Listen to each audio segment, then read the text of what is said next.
Hey, and welcome back to another episode of the Josh Carr Show. You guys, the economy is not doing so well, and Democrats are freaking out. I'm going to be showing a video today of the Wall Street Journal and essentially them showing and proving that Joe Biden cannot win the November election unless something drastic happens, which it always can. There's time.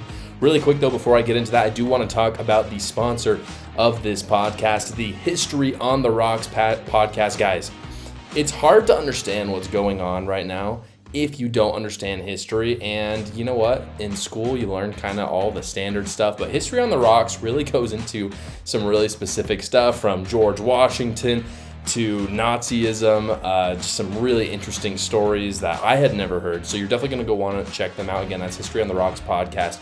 You'll find them anywhere that you find podcasts. They're a great addition to your morning or evening routine. So play them, you'll learn something new and understand kind of how we got to the political situation we're in the first place. Against that, and that's at the History on the Rocks podcast. So you guys, Joe Biden is struggling in the polls all over the place. Partly because of the problems of his age and partly because of the problems of his foreign policy handling, the things that he's doing with immigration as well, but mostly because of what's going on with the economy.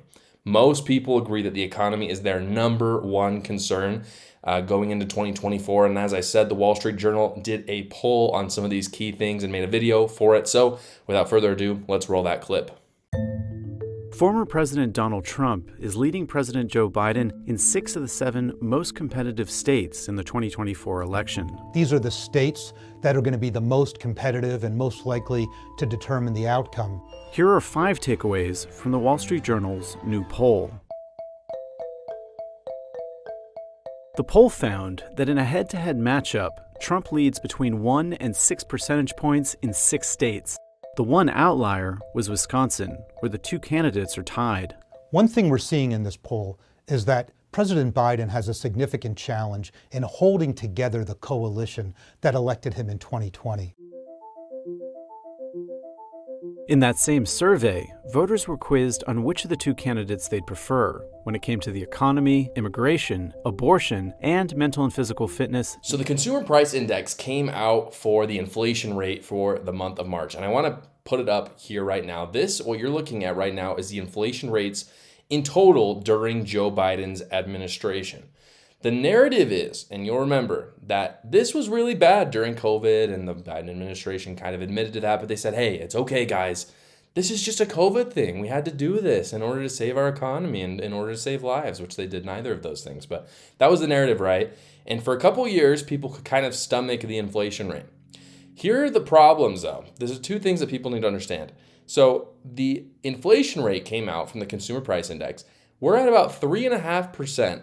What you have to understand about this, and 3.5% is not the 8% that it was back in 2021, and I think that's what Joe Biden is kind of pointing to. You'll notice over and over again on X or on Facebook or Instagram or whatever, he keeps saying inflation is falling. The most important thing to understand is inflation, just like assets, are compounding. So this isn't just like a lower inflation rate. This is on top of all the inflation that's happened. It's 3.5% of that. So just like an asset, if you have an asset that's $1,000 and it keeps going up 8%, it goes, that's much higher, and then it goes up by 3.5%. That's not on the original 1,000. That's on the amount after it already received all of its interest. And the same thing is happening with the worth of our dollar, but in the opposite direction. The other thing that you got to understand is a normal inflation rate is about 2%. That's what the Fed is shooting for. And so we're almost twice. This isn't like, oh, we're close, like 3.5% to 2. No, that's like almost twice the amount. It puts into perspective just how bad like 8% was when that was happening in 2021 and 2022. But the 3.5% being compounded on the other inflation that took place during the Biden administration explains why consumers are experiencing this so harshly. I mean, it doesn't even require numbers. This is why the gaslighting from Democrats is so infuriating, is they say the economy is doing well, but like we can feel it. Like I don't need to see the numbers. I can see that airline prices are up 33% during Biden's administration. I can see that gas prices have gone up like 30% in my home state of Utah over the last 6 weeks. And, there's factors outside of inflation. I'm not saying inflation is everything, but inflation is certainly a huge part. So the moral of this story is that the Biden administration is screwed. The Fed, in order to curb inflation, will likely raise rates again. There was some speculation that in 2024, the Fed would actually lower rates, and it was a pretty decent chance that was going to happen. That's pretty much off the table at this point, and it's a good thing, too. The Fed needs to raise rates in order to curb inflation. Otherwise, we could see much higher rates of inflation, like hyperinflation or even stagflation. And so this means for November, not only are people going to have the fresh memory of inflation on their minds, but they're going to have the fresh memory of interest rates being really high and them not being able to afford a house, though I don't know if they're going to be able to afford a house if the rates drop anyway, because prices will probably skyrocket. But regardless, people are going to perceive the economy as incredibly bad in November because of those two things, and they should, because it is. The hope is that this is my hope, kind of my general overarching theory, is that Trump is going to win because of the state of the economy.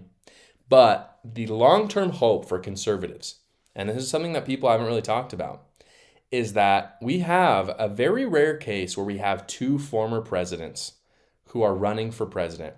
And they're both in very fresh memory, right? It was 4 years Trump, 4 years Biden. And everyone remembers 4 years in Trump, fantastic economy, inflation low, interest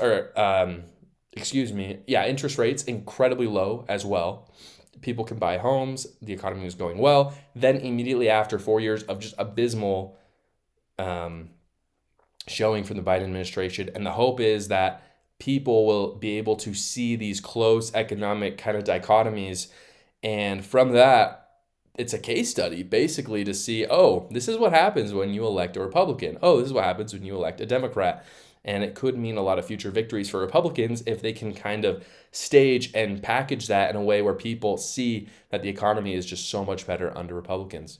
As always, guys, thank you so much for watching this video. Please go down below, subscribe, and like, and comment your thoughts on the inflation rate and the recent numbers that are coming out, as well as check out my new book, A New Cult, on Amazon right now. It has been on sale for a few months. I really enjoyed writing it. Go check it out. Again, it's on Amazon.com.